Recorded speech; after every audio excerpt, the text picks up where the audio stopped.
On this special episode, we discuss the ins and outs of one of the industry's biggest events, Gamescom.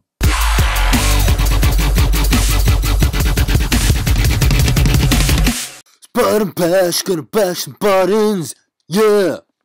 Hi, I'm John Cutter, and we've made it to another episode. On this special outing, we tuck into some games gossip straight from the milky tea of Gamescom. Yeah! I'd like to welcome back our two gaming Ronin, international heartthrob Gary Smith, Konnichiwa. and undercover agent Case Cornfield. Howdy. Both, I'm sure you agree, are sexy fucks. So, there have been lots of highs, lots of lows. What are we looking forward to the most from Gamescom? You mentioned Gamescom in the last episode. That I did. Well, I mentioned also that the games industry has left a really bad taste in my mouth. There's been nothing of worth for me, except for the announcement of the new consoles. So I was really excited for the Gamescom to see what we had coming our way. Sony promised us something like 15 new games in their conference, I think. Looking forward to seeing what Battlefield had to offer. I loved Battlefield 3. It's one of my favourite games of this generation. Yeah, multiplayer was Excellent. leagues ahead of everything else, wasn't it? Definitely, yeah. And then there was also The Division by Ubisoft. The graphics on that looked absolutely amazing. I really can't wait to get my hands on that. One little note was just the fact when the window got shot. Yeah. Just the shattering. Yeah. Great. Those little details are great, aren't they? Yeah, Because at the moment we've got to go on is what these things look like, really. Yeah. We haven't really seen a lot of gameplay, so these little details really sort of hammer home how good these things are going to look, you know? Indeed. Absolutely, yeah. What were you excited about, Gary?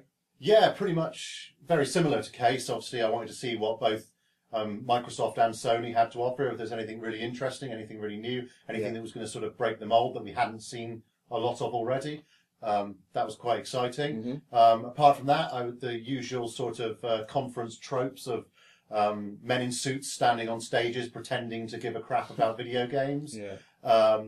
Hopefully some more comedy gold from Microsoft. Yeah. Some more Don Matrix type moments. So sad that he's not with them anymore. He sort of brightens up these things for me. Comedy genius, I reckon. Yeah. Next big thing. If it doesn't work out Zynga, I'm sure he could have a great time on the circuit. So, guys, what were the best bits of info, in your opinion, from Gamescom? Well, for me personally, it wasn't so much best as worst, you know. Microsoft decided this was the right time to announce that they were implementing microtransactions into their big new IP, Rise. I can't really understand the thinking there. You kind of picture the boardroom meeting kind of. Yes, we got absolutely sodomized at E3 by Sony. Now, what can we do at Gamescom to really bring our audience back? I know. Oh, yes. Microtransactions. Give that man a promotion. Just one more reason Xbox One is a must-have system for your living room. Honestly, I don't understand it. Play-to-win mechanics in a £50 retail game. How are they implementing these microtransactions? As I understand it, it's going to be a 3-tiered thing, so like bronze, silver, gold package you can buy that gives you some sort of random loot. It gives you some sort of random loot, and the more you spend, the greater your chance of getting a random piece of rarer shit. Wow. So that's really exciting. I mean, not that I wasn't going to buy an Xbox One anyway, but it's just... They got me sold. Yeah, I might change my mind now. In the same ballpark, Bethesda must have been listening at the door at that meeting and decided to slip in the fact that they're going to charge a monthly subscription for the Elder Scrolls Online. Oh, really? Yeah, you're going to have to pay £15 a month to play the Elder Scrolls Online, which on top of what you're already paying, obviously. Yeah, unbelievable. I was so looking forward to that game. It was going to be enormous, 3 or 4 times the size of Skyrim. Isn't Skyrim actually included within that? I'm not 100% sure, but I think it might be. I know it includes a few different regions of Tamriel, which is the continent that the Elder Scrolls is set on. But it was going to involve Molag Bal, who's like the god of vampires in the Elder Scroll world. But he's an absolute boss. It looked really interesting. And they had my money, but I'm not going to pay out 6 to 12 months worth of £15 a month to play it. No. Because you're talking hundreds of pounds for one game. And I'm not willing to do that. No. Not in a million years. The only other thing that really amused me was Microsoft are still prancing about pretending like indie game support was their idea. And finally, we want to share with you how we are empowering independent developers, large and small, through a new self-publishing program on our platform. Because obviously they originally were going to force indie developers to partner up with a publisher, whereas Sony weren't. And then once they heard that, Microsoft decided they were going to allow indie developers to self-publish. Yeah. And now they're all like, yeah, we love the indies. We're supporting them. We think they're the nuts. Yeah. And It was quite a funny quote, isn't there? Someone was interviewing some indie developers, and they were like, "How can Microsoft be more friendly?" And one of them said, "Be more like Sony." So I guess they listened to that. yeah, they took that one on the nose, I guess. Yeah.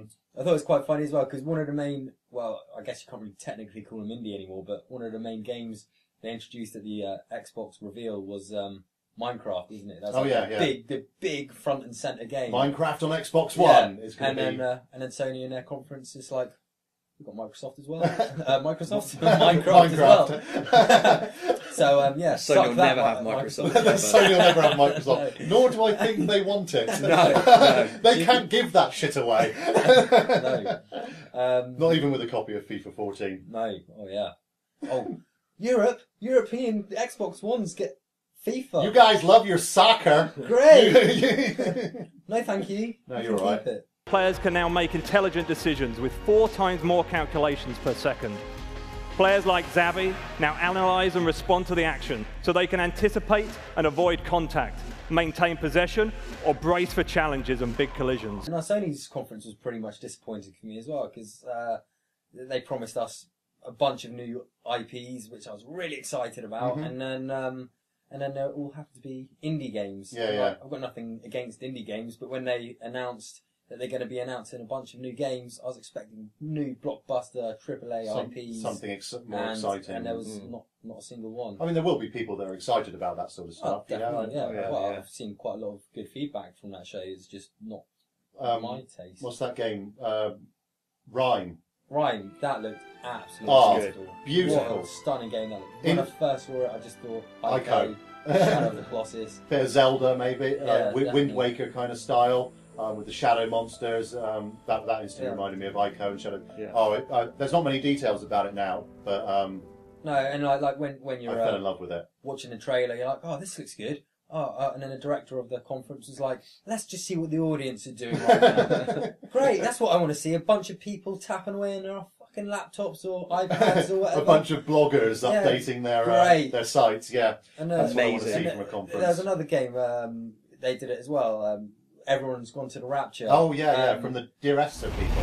Yeah, and that looks quite interesting. And then as soon as a little bit of text came on screen, oh, this is what the audience are doing. It's like, great, love it. Can't see what's going on. This new game that they're announcing. Audience reaction shots from a completely unreactive audience. What was the director thinking? I know. And they did it again with when I think they're playing Assassin's Creed. Yeah. Just like a new segment of the game, the exclusive part that's for the PS. Yeah, exclusive to the PlayStation, isn't it? Yeah. Oh, let's just see what the developer looks like while he's playing the game. Just a guy there with a control pad. It's like, great. Was he wearing clothes while he was playing it? I think he was. Well, what's the point then? Yeah, why bother showing that? But so I thought it was quite disappointing. Very frustrating, because then you just have to look up the trailers on YouTube or whatever afterwards to actually see what the game looks like. And again, when Andrew House came on, he mentioned something like, oh, if you buy Battlefield, Call of Duty, Assassin's Creed on PlayStation 3, you'll get it. And I was like,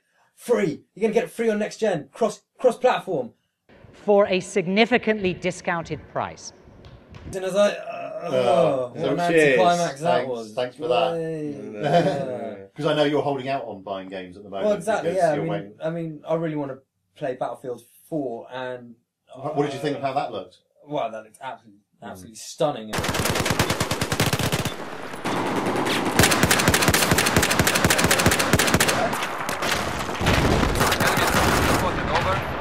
Spotted an enemy vehicle operating east of your position. The wording they're using for it, Levolution. God. It's a bit of a... yeah, it's not a good word, but the concept. The concept is fucking amazing.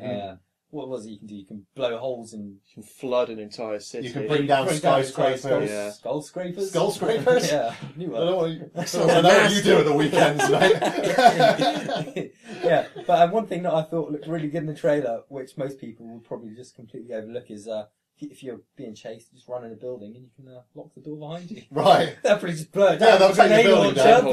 Yeah, the way the I really skyscrapers like that. come down, and they change the landscape of the battlefield, and Yeah. oh, it looks incredible. I mean, I like Battlefield 3, but I wasn't majorly excited about Battlefield 4. But now I've seen some of this stuff about what this new Frostbite engine can really do. Frostbite Engine 3 I'm pretty excited about it now. I think most of the next EA games are going to be Frostbite 3, aren't they? Well, I'm a big fan of the Mass Effect trilogy, Right. and the new Mass Effect game is going to use the Frostbite engine, Oh, the new cool. Frostbite engine. So I had quite a close eye on the new Dragon Age. Is it Inquisition? Yeah, that's the one. Yeah, I don't know much about it. I've just got from something I read. I think Mass Effect, the new Mass Effect game, is going to look quite similar and use the same kind of style and everything to this new Dragon Age game. So I'm looking at that quite closely, and I'm very excited. Yeah, It looks pretty. I've No, never it's played a Dragon Age game, but I saw a bit of footage of that new one, and it does look. I probably still won't play the Dragon Age game. I just You'll cast a casual eye over it, maybe. Yeah, see what I just want to see what Mass Effect might look like. I'm just waiting for them to reveal just some information. We're writing it. Cheers. You big stupid jellyfish. Did you guys see anything about the crew? The crew. Is this The driving the game. racing game? Yeah. The open world deal. Really good. They give you the entirety of North America to play with. I don't know entirety, but loads of major Seriously cities. condensed version. Yeah. It takes like 5 minutes to go from coast to coast. Route 66 is a mile long. But no, it looks really good. Like 1 minute you're in Detroit around a scrapyard. It's hideous, Robocop in there. Robocop wasn't in there, no. That's a shame. No, that was a shame. Ed 29? Ed 2 and I wasn't there either. They also announced Watchdog movie. Watchdog movie. Well, I'm going to reserve judgment on that. I'm not going to reserve judgment. You heard it first. It's going to be shit. Loads of juicy games gossip there, straight from Cologne. Guys, how do you feel overall? How do you feel Gamescom went? Yeah, a bit of a letdown if I'm honest. I was hoping for a lot more. Some more juicy reveals maybe. Some more stuff that we hadn't seen before. I personally was hoping for maybe a little bit of Dark Souls 2. Because I'm really looking forward to that. It was mostly just corporate bullshit, microtransactions and monthly subscriptions. Just a lot of letdowns, really. A lot of stuff that I was looking forward to, I'm now not looking forward to quite so much. Stuff like Rhyme aside, which looked fascinating, and Battlefield 4 looks very impressive. But apart from that, I've got to say, a bit disappointing. Okay, Case? It was shit. And that's how Button Bash do Gamescom. As always, get your opinions, whether good, bad, or random, over to facebook.com/Button Bash Games, over to Twitter @Button Bash Games, or in the comments box below. Okay, and don't forget to rate and subscribe to our show. And that's it. I mean, tune in next month for episode 2, where we discuss more games goss. And remember, always bet on black. Button bash, gonna bash some buttons, yeah!